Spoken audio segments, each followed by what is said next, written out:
the gym. Tell us about yourself. Well, I've been around for a while. I'm in my 80s now. I was born in England, but I arrived here when I was 1 year old, so I'm really dinky-die Australian. Having said that, I left Australia as soon as I could. In 1963, I was working for the Department of the Attorney General and the Justice. I was a lawyer by then, and but I got very unhappy with the legal profession, and my job at the Crown Solicitor's office went to London. On the way, I stayed for a long time in Greece, had a great time in Greece, but I arrived in London sort of broke and took a job as a school teacher. It was a very nice time to be a school teacher in London because you had tax-free employment because they were desperate for teachers, particularly from the colonies. So I saved a lot of money and then went to live in Morocco. That was the beginning of my overseas adventures.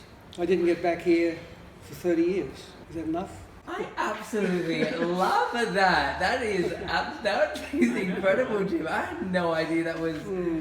I have so much envy right now about that. I left the legal profession totally behind, you know. Yeah. No interest whatsoever. And you work for the attorney...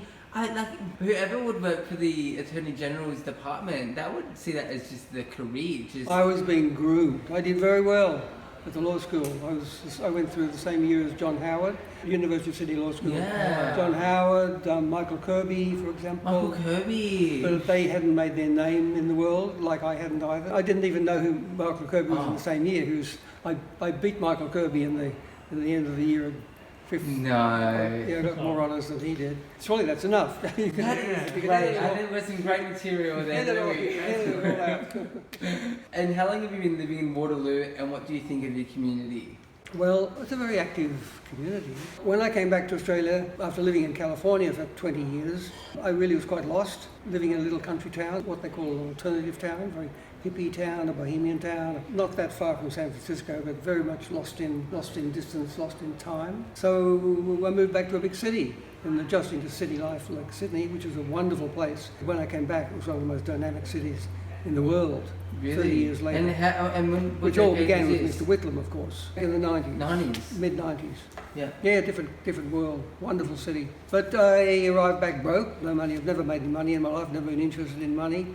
Became an artist. I was a writer. I've had a book published, a novel published, and had many shows of my artwork in California. So I put my name down almost immediately for social housing because I knew I might need it in future years. And after 13 or 14 years on the list, I got to the top of the list. See, I had no medical problems. I had nothing I could say would give me special treatment at all. I wasn't disabled. I wasn't crazy. I was just a regular guy. And so it took a long time to get to the top of the list. I got here in 2014.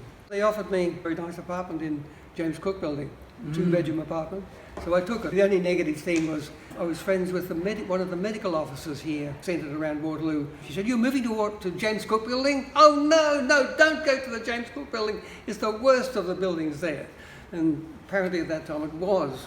All these buildings go through various phases. James Cook is now one of the best of the five, what I call the East European slab buildings, as opposed to the two towers, the Matavai and Tauranga. Totally different design, brilliantly designed building, and doesn't deserve to be pulled down. None of them do. But they're now, of course, under threat from development. Yeah, so you got here a year prior to the announcement. Yeah. The announcement was by Brad Hazzard, who was the Minister for Social Housing back then. Just before Christmas. There were rumours that something was in the wind, but not really. So there's a full house for Brad Hazzard down at the neighbourhood centre. He came on like Santa Claus. "Have I got good news for you?" You know, like a Christmas present. And then proceeded to terrify everybody about it. Sounded like tomorrow we were all going to be moved out of our apartments and found accommodation elsewhere. It was just completely misleading, completely over the top, and, well, pathetic, really.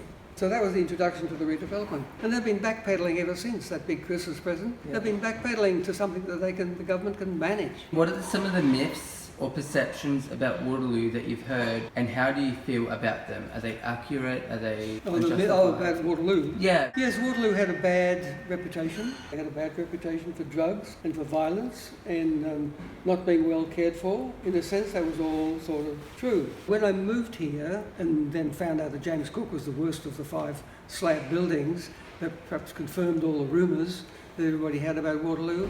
And I don't think I ever felt threatened You didn't go out at night too much. You had to be very careful because you get mugged. Though I was carefully always aware of these possibilities. But over the years, everything has improved. Everything's got better here since I've been. The maintenance has got much better, for example. How do you feel about the redevelopment? I'm not against it. I've already said I don't like the way it was all thrust upon us, but they sort of made up for that by having constant community communication, made a big deal of it, like big sort of marquees on Waterloo Green a couple of times a year, I think. They hired a private company to do all the communicating, and there was many booths and people to talk to about it. There was this big sort of maps of what was going to go on and how tall the towers were going to be and how much open space there would be and whether there be roof gardens with solar panels and how high tech would it be. All these things were all sort of consulted. Do you think the engagement has been genuine or tokenistic? You can be cynical about it, or you can be generous. You can be optimistic. You can be pessimistic. It's a bit of everything, I think. I'm not as cynical as I used to be. I believe them when they say that when a time comes for, say, James Cook to be destroyed, demolished, we will be found accommodation close by. We won't be sort of shunted out to Cabramatta or somewhere while the building's being rebuilt. They've all been promised a lot. No, you won't go downhill. You'll be upgraded. Everything will be better. Will it be? Well, you sort of have to believe them. I mean, some people are totally cynical about it, but I tend to. Surely they'll keep a few basic promises. I mean, I may be gone by the time it's all. I'm not going to be around here forever. I could well be gone by the time it's all done. The purpose of the redevelopment is to create a diverse and inclusive community with 30% social housing and 70% private housing. Do you think this will result in improved social community outcomes? For example, better facilities, decreased antisocial behaviours, and increased employment for social housing residents? Well, it's quite controversial, really. Nobody seems to like these public housing. In Europe and here now, social mix is important. So you have rich people, you have people in the middle, and you have poor people all sharing the same building. Getting that mix to work is very, very difficult, I think. Generally, people tend to mix with people of the same income level or the same interests, and so if you have a certain income, your interests are going to be different. So it's just fraught with problems, I think. But it can work. If it could be possible, I think it's a great idea, but it's up in the air. I suppose people in public housing, they're seen as being at the bottom of the heap, the social heap, which I think is a bit unfair. Waterloo is full of really interesting. There are people with lots and lots of difficulties, perhaps mental difficulties, physical difficulties, and they're well cared for here. There's plenty of services. Services are quite good. There's a wonderful mix of people. Lots of very intelligent people, very sort of artistic people, people with lots of business savvy. They've all wound up here for various totally different reasons. I think it's very unfair, very unjust, I think, to see them all as a single block who can be manipulated and don't have to be cared about too much because they're all sort of in public housing. What would you like to see out of the redevelopment? You would certainly hope it would be better. I've been saying some good things about Waterloo now. Waterloo is a much better place now than it was when I moved here in just about every way. Cleaner, safer, all these things. And you see people around here living in very, very unhappy sort of circumstances which have nothing to do with public housing, it's just to do with their own mental state or their own, where they are in life. I would like to see something which everybody looks up to, as they did initially when Queen Elizabeth came and opened this place. So I just want them to think about it and get the right architects and do it, and don't have the bottom line developers making the most possible money possibly make out of the development. That's where the seeds of disaster are sown. Something more humane and beneficial and not dependent entirely on the god of money. So you hope that a wonderful balance is reached. We'll leave it at that then. Okay. Thanks, Thanks, Jim. All right.